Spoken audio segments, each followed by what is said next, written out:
ओम शांति। अभी हम सुनेंगे बाबा के 27 जनवरी 2022 के महावाक्य। आज प्यारे बाबा ने कहा, मीठे बच्चे, तुम्हारे सुख के दिन अब आ रहे हैं।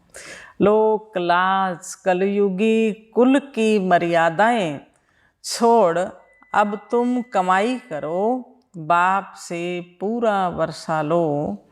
प्रश्न, अंतमति सोगति किस पुरुषार्थ से होगी? बाबा कहते, बच्चे, तुमने अब तक जो कुछ पढ़ा है उसे भूल सिर्फ एक बाप को याद करो, चुप रहो। अपने को आत्मा समझ बाप की याद में रहने का पुरुषार्थ करो।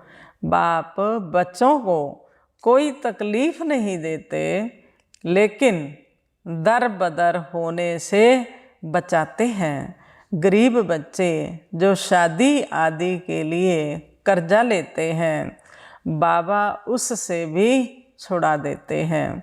बाबा कहते हैं, बच्चे, तुम पवित्र बनो तो अंतमति सो गति हो जाएगी। गीता, धीरज धर मनुआ धीरज धर, तेरे सुख के वही दिन आएंगे। ओम शांति। यह गीत है भक्ति मार्ग का। वह इनका अर्थ समझते नहीं हैं, सिर्फ बच्चे ही जानते हैं। अब बरोबर हमारे सुख के दिन आ रहे हैं, जिसके लिए हम पुरुषार्थ कर रहे हैं। जितना पुरुषार्थ करेंगे उतना सुख मिलना है। याद भी उनको ही करते हैं कि हे पतित पावन आओ। सुख देने वाले बाप को याद करते हैं।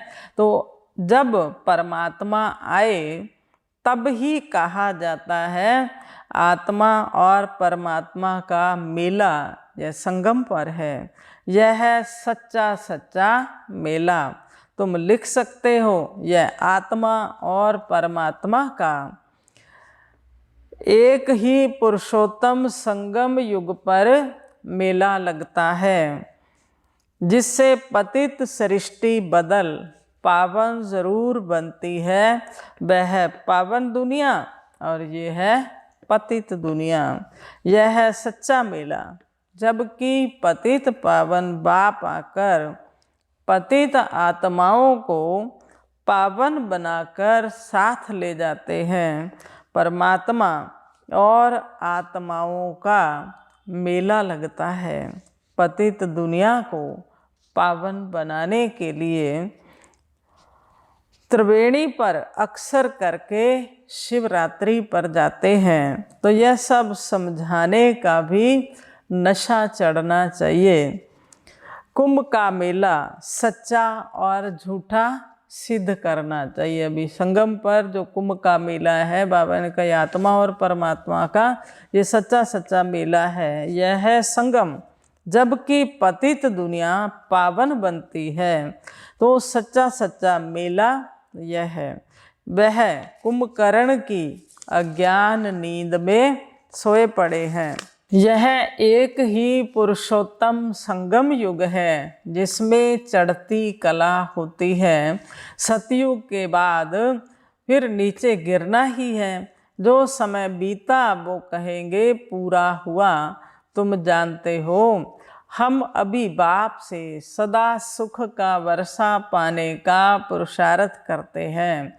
बाबा पुरुषार्थ भी बहुत सहज कराते हैं, कोई तकलीफ नहीं, और ही दर बदर होने से बचाते हैं। शादी आदि में कितना खर्चा होता है। गरीबों को तो कर्जा लेकर भी शादी करानी पड़ती है।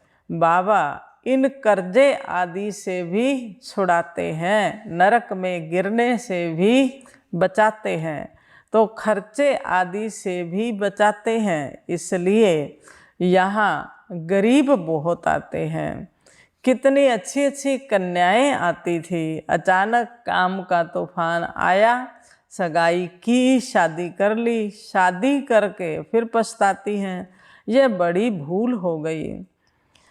टाइम लगता है ना, तो बाप कितनी बचाने की कोशिश करते हैं। कोई बच्चे बच्चियां ठीक नहीं पढ़ते हैं, तो दोजक में चले जाते हैं। बाप दोजक से निकालने आए हैं। कोई नहीं निकलते हैं, जानवर तो नहीं जो नाक में रस्सी डालकर बचा दे।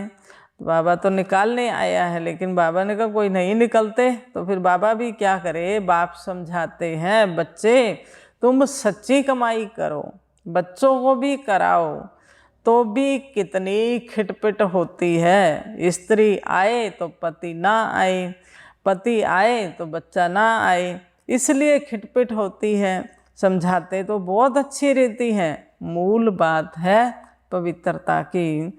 बच्चे लिखते हैं, बाबा क्रोध आ गया, तो समझाया जाता है तुम बच्चों पर क्रोध क्यों करते हो। कृष्ण के लिए दिखाते हैं, यशोदा हाथ बांध उखरी से बांध देती थी, परंतु ऐसी बात है नहीं। वहाँ तो मर्यादा पुरुषोत्तम बड़े रमणीक बच्चे होते हैं सतयुग में, तो यहाँ भी कोई कोई बच्चे बड़े अच्छे होते हैं। बात करने की बहुत फजीलत रहती है। यहाँ तो ढेर बच्चे हैं, कोई कोई तो श्रीमत पर चलते ही नहीं हैं, कायदे पर चलते नहीं। कायदे भी तो है ना, मिलिट्री में काम करने वाले पूछते हैं, वहाँ खाना पड़ता है, बाबा क्या करें। बाबा कहते कोशिश करो शुद्ध चीज़ खाने की, लाचारी हालत में दृष्टि देकर खाओ। और क्या करेंगे, डबल रोटी तो मिल सकती है, शहद मक्खन आलू ले सकते हो। कि जिस चीज़ की आदत पड़ गई तो फिर चलता रहेगा, हर बात में पूछना पड़े। बाबा तो बहुत सहज कर देते हैं। सबसे अच्छा है पवित्र बनना।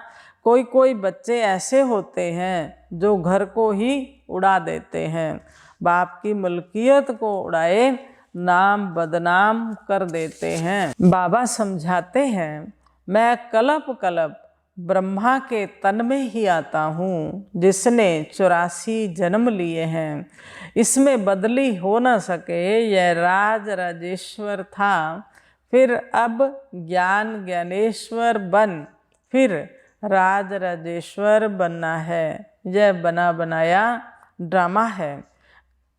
बाबा पूछते हैं, बच्चे अभी स्वर्ग में चलेंगे, वारी जाएंगे। मैं आया हूँ, अब मुझे याद करो। जितना हो सके देहधारियों की याद कम करते जाओ।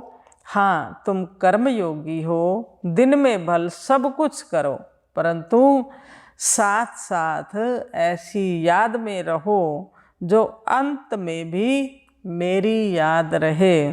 नहीं तो जिनके साथ लगन लगी होगी वहाँ जन्म लेना पड़ेगा। गृहस्थ व्यवहार में रहते बाप को याद करने में मेहनत लगती है। बाप कहते हैं रात को जागो, तुम्हारी तबीयत खराब नहीं होगी, योग से तो और ही बल मिलेगा। सब दर्शन चक्करधारी बन चक्कर फिराओ। हे नींद को जीतने वाले लाडले बच्चे, जिसका रथ लिया है उनको कहते हैं। तुम जानते हो राज राजेश्वर भी यह बनते हैं। तो नींद को जीतना है, दिन में तो सर्विस करनी है, एवर हेल्दी बनना है, तो एवर याद करना है, तब अंतमति सो गति हो जाएगी। बहुत भारी पद मिल जाएगा। इसमें धक्के खाने की बात नहीं है, चुप रहना है और पढ़ना है। बाकी जो कुछ पढ़ा है उसे भूल जाना है। बच्चे अपने को आत्मा समझ बाप को याद करना है, जो समझ कर फिर दूसरों को समझाते हैं, बाबा उन्हें लायक समझते हैं। स्वर्ग में ऊंच पद पाने के वह लायक हैं, जो समझाते ही नहीं उनको नालायक कहेंगे।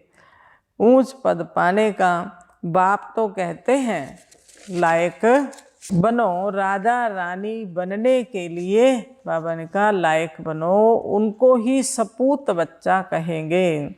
जो सर्विसेबल बच्चे होंगे वह बाबा की मुरली से झट कार्टून भी बनाएंगे, विचार सागर मंथन करेंगे, बच्चों को सर्विस करनी है। बाप की आशीर्वाद सर्विसेबल बच्चों पर ही रहती है। आशीर्वाद भी नंबरवार होती है। यह बेहद का बाप सभी के प्रति कहते हैं, फॉलो मदर फादर। यह तो शुभ बाबा से नॉलेज लेते हैं। ब्रह्मा ऊंच पद पाते हैं तो तुम क्यों नहीं। अब फॉलो करेंगे तो कल्प कल्पांतर के लिए ऊंच पद पाएंगे। अभी फेल हुए तो कल्प कल्पांतर के लिए फेल होंगे। अच्छा, मीठे मीठे सिक्की लदे बच्चों प्रति माता पिता बाप दादा का याद प्यार और गुड मॉर्निंग। रूहानी बाप की रूहानी बच्चों को नमस्ते। हम रूहानी बच्चों की रूहानी बाप दादा को नमस्ते जी, नमस्ते जी। सदा रहेंगे हंसते जी। वाह बाबा वाह, शुक्रिया बाबा शुक्रिया। आज की वाणी का धारणा के लिए मुख्य सार। फर्स्ट पॉइंट है, बाप की आशीर्वाद लेने के लिए सर्विसेबल बनना है। आप समान बनाने की सेवा करनी है। अभी ज्ञान ज्ञानेश्वरी बन, फिर राज राजेश्वरी बनना है। सेकंड है, एक बाप की याद में रहने की मेहनत करनी है। किसी देहधारी में लगाव नहीं रखना। नींद को जीतने वाला बन रात में कमाई जमा करनी है। वरदान, अपने स्नेह के शीतल स्वरूप द्वारा विकराल ज्वाला रूप को भी परिवर्तन करने वाले स्नेही मूर्त भव। स्नेह के रिटर्न में वरदाता बाप बच्चों को यही वरदान देते हैं कि सदा हर समय हर आत्मा से हर परिस्थिति में स्नेही मूर्त भव। कभी भी अपनी स्नेही मूर्त, स्नेह की सीरत, स्नेही व्यवहार, स्नेह के संपर्क संबंध को छोड़ना भूलना मत। चाहे कोई व्यक्ति, चाहे प्रकृति, चाहे माया कैसा भी विकराल रूप ज्वाला रूप धारण कर सामने आए, लेकिन उसे सदा स्नेह की शीतलता द्वारा परिवर्तन करते रहना। स्नेह की दृष्टि, वृत्ति और कृति द्वारा स्नेही सृष्टि बनाना। स्लोगन, कठिनाइयों को पार करने से ताकत आती है, इसलिए उनसे घबराओ मत। लवलीन स्थिति के लिए पॉइंट है, लवलीन स्थिति वाली समान आत्माएं सदा के योगी हैं। योग लगाने वाले नहीं, लेकिन हैं ही लवलीन। अलग नहीं है तो याद क्या करेंगे। स्वतः याद है ही। जहाँ साथ होता है तो याद स्वतः है। तो समान आत्माओं की स्टेज साथ रहने की है, समाये हुए रहने की है। ओम शांति, ओम शांति।